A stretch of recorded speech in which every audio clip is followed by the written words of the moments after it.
One day, my husband called me out of the blue and yelled, "Why didn't you make lunch today?" He was upset because I wasn't home and didn't prepare his lunch. I told him he could handle it himself, but he shot back, "Aren't you a housewife? You didn't even go to college, so isn't this your job?" I couldn't believe he was making such a fuss over one missed lunch. I was exhausted from doing all the housework while he rarely helped, and now he was blaming me. My mother-in-law, standing nearby, quietly smiled as she overheard his rant. "My name is Emily, and I live with my husband Nicholas and our twin boys, Sid and Ray, who are 2 years old. Being their mom is my greatest joy, but balancing everything is tough. Nicholas works as a businessman, and his family owns a Japanese confectionery shop. I quit my job after getting married to help at the shop, thinking it would be easy, but it turned out to be much busier than I imagined. I not only served customers but also made sweets in the back kitchen, starting early every morning, especially during busy seasons. Even after my twins were born, I kept helping at the shop, sometimes carrying my kids on my back while working. Their cries would echo through the store, even when I tried to keep them in another room. Nicholas, however, showed no interest in his family's business. "When will you take over the shop?" I asked him one day. "I've told you, I'm not doing it," he replied. "Nobody cares about wagashi traditional sweets these days. If I take over now, I won't have a future." He didn't want to run the shop, and I understood he had a corporate job, but I loved the store and didn't want it to disappear. While I juggled the shop, housework, and childcare, Nicholas spent his free time at pachinko parlors, a type of gambling. He lined up early to play, but when it came to helping at home, he did nothing.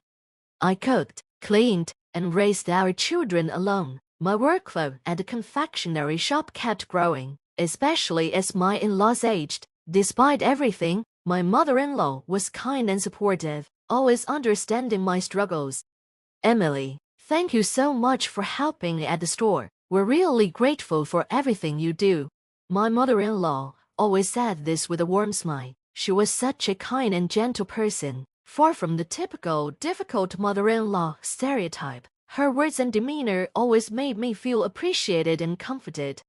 However, she often looked sad when we talked about Nicholas. She wished he would take over the family confectionery shop, but he had no interest. "Well, we're lucky to have a wonderful daughter-in-law like you, Emily," she said. "We shouldn't be greedy."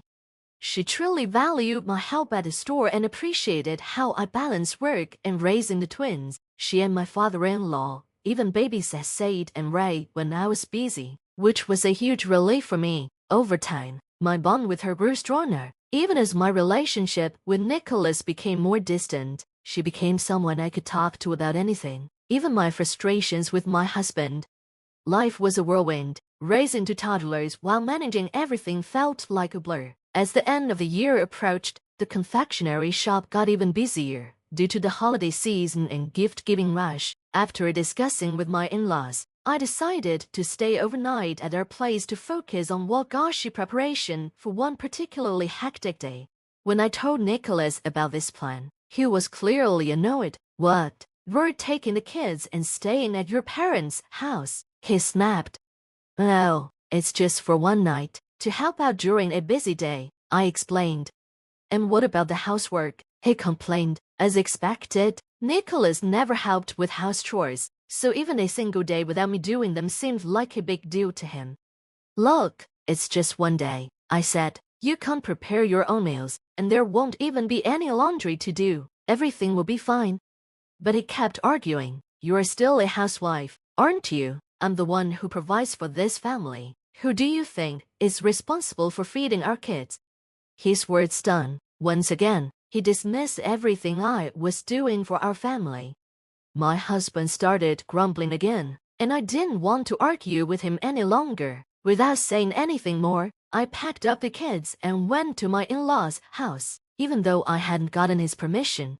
When I arrived, I was immediately busy. It was the end of the year, and the wagashio was bustling with orders for year-end gifts. My decision to stay and help was absolutely the right one.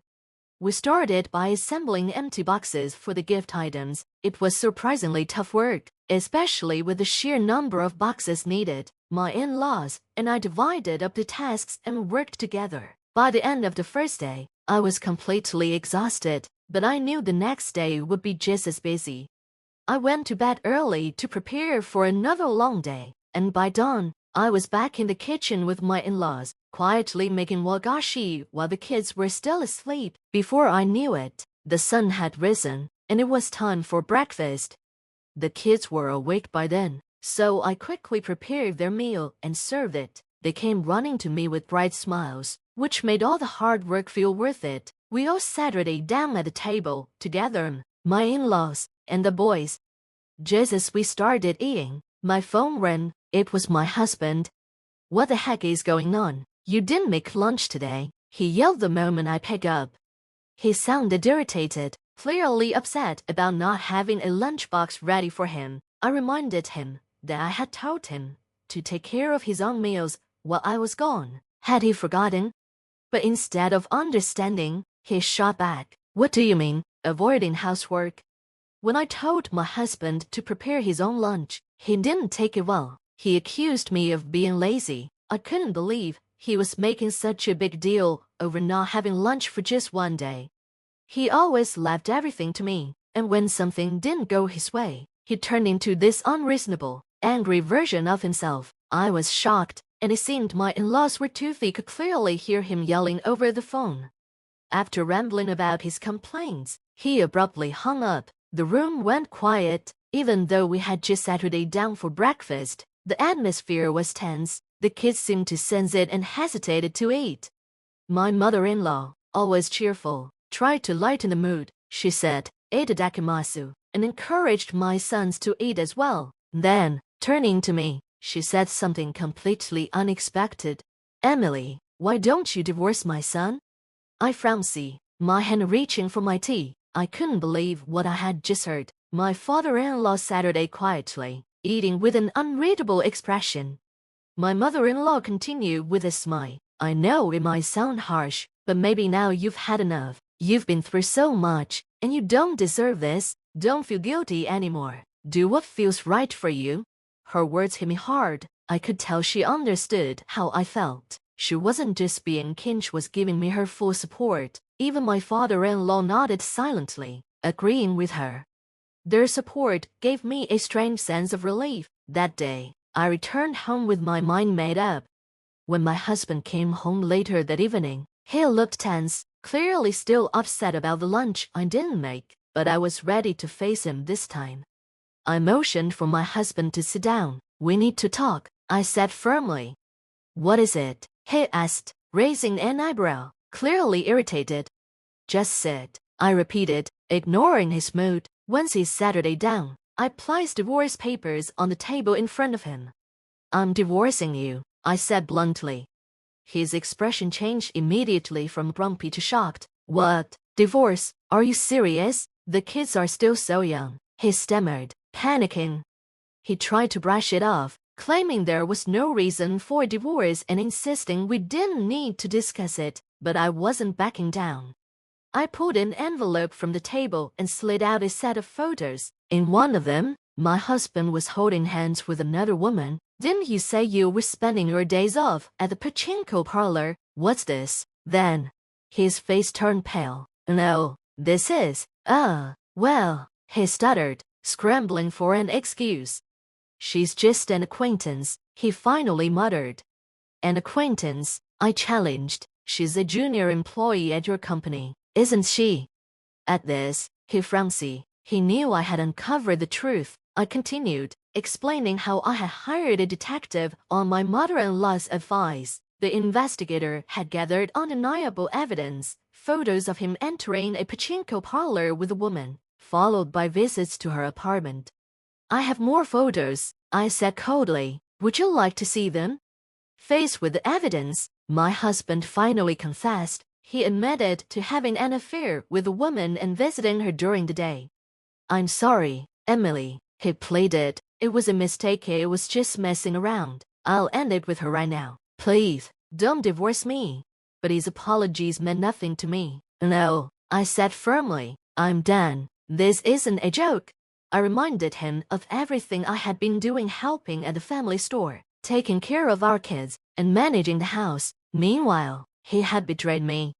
I've already spoken to your parents, I added. They know everything, and they're on my side. They've promised to support me in whatever I decide. He Saturday there, speechless, but my mind was made up. There was no going back.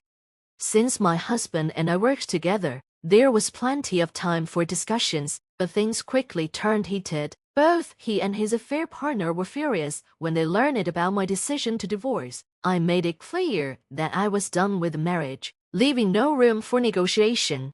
My husband completely lost his composure. He broke down in tears, repeatedly claiming, I would never do something like this. His desperation was evident, but I remained firm.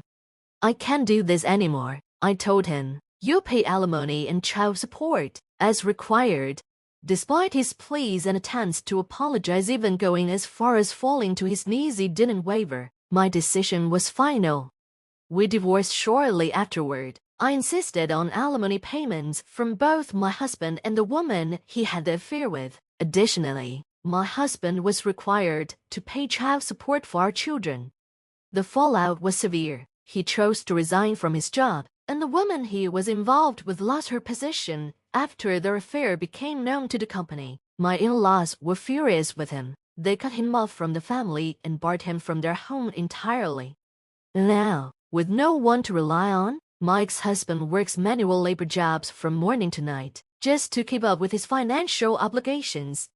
As for me, I continued working at a Wagashia confectionery shop. My in-laws, who have been incredibly supportive, asked me to stay on. I enjoy the work, and of course, I need to support my children.